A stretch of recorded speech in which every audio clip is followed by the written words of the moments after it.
পঞ্চায়ত কৰ্তৃপক্ষক বহুত আবেদন নিবেদন কৰাৰ পিছতে ৰাস্তাটো আমি লাভ কৰিছিলোঁ ৰাইজে এই মানে এখন 3খন 4খন গাঁও এইটো মানে অহা যোৱা এইটো কমিউনিকেশ্যন হেৰি হয় কিন্তু মানে এই গাড়ীকেইখন অবৈধভাৱে এই গাড়ীকেইখনে ৰাস্তাটো গোটেই বেয়া কৰি দিছে ৰাস্তাটো ফালি দিছে দৈনিক কিমান গাড়ী যায় দৈনিক মানে বহুকেইখন গাড়ী যায় ধৰক 100-200 বাৰ অহা যোৱা কৰে এইটো ৰাস্তাত মাটি গাড়ী বহুত গধুৰ ৱেটৰ গাড়ী যায় ইয়াতে মানে আমাৰ ৰাইজৰ যথেষ্ট অসুবিধা হৈছে ইয়াতে মাটিও পেলাই থৈ যায় বৰষুণ দিলে গোটেই পিছল হৈ যায় অহা যোৱাত যথেষ্ট অসুবিধা হয়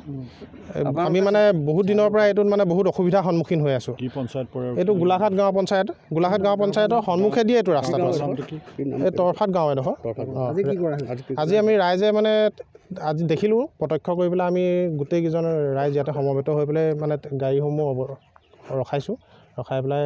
তাকে আপোনালোকৰ যোগেদি মানে আমি অকণমান দৃষ্টিগোচৰ কৰি বুলি ভাবিলোঁ ইয়াত অনাগত দিনত মানে ৰাস্তাটোত আমি ইমান গধুৰ ৱেটৰ গাড়ী যাবলৈ নিদিম বুলি ভাবিছোঁ বেয়া হ'বলৈ আৰম্ভ কৰিছে ঠায়ে বহি গৈছে ফাটিও গৈছে যথেষ্টখিনি নিৰীক্ষণ কৰিব পাৰে যে আমাৰ আহোম গাঁও অঞ্চলটোত এনেকুৱাকৈ অবৈধ খণ্ডন বুলিয়ে ক'ব লাগিব কাৰোবাৰ চিলিং চাপৰি খান্দিছে কাৰোবাৰ ম্যাদী পতা খান্দিছে কিবা খান্দিছে ক'ৰবাত মাটি গৈ আছে কিন্তু এটা কথা হৈ গ'ল কি আমাৰ পঞ্চায়তৰ এটি ৰাস্তা পঞ্চায়তলৈ যোৱা ৰাস্তা সেই পঞ্চায়তলৈ যোৱা ৰাস্তাটো ইমান হেভি ৱেট দি গাড়ী চলা ৰাস্তা বনোৱা নাই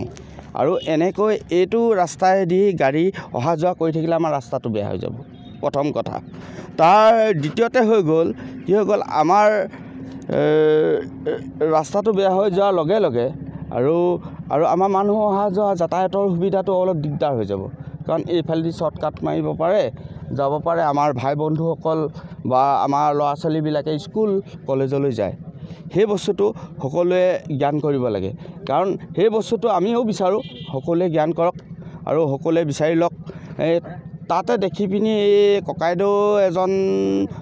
নামটো নকওঁ তেখেতৰ গাড়ী বুলি শুনিলোঁ তেখেতৰ গাড়ী বোলে পাৰ হৈ গৈ আছে তেখেতৰ যিজন মহৰী থাকে মই তেখেতলৈ ফোন কৰিছিলোঁ তেখেতে ফোনটো ৰিচিভ নকৰিলে মই ক'লোঁ যে ইমান হেভি ৱেটৰ গাড়ী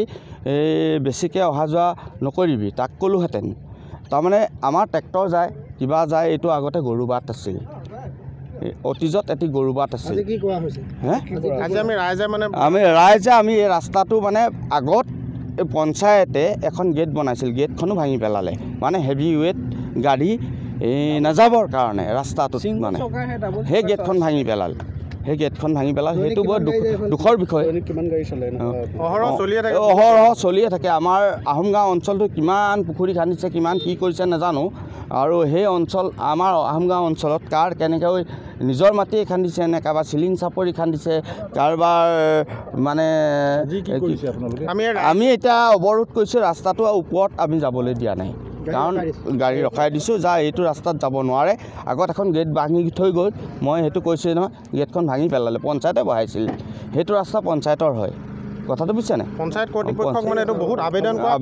আমি ৰাস্তাটো পাইছিলোঁ ৰাস্তাটো যদি যিকোনো খবৰৰ বাবে যোগাযোগ কৰক 7099017330 লগতে 7099017110 নম্বৰত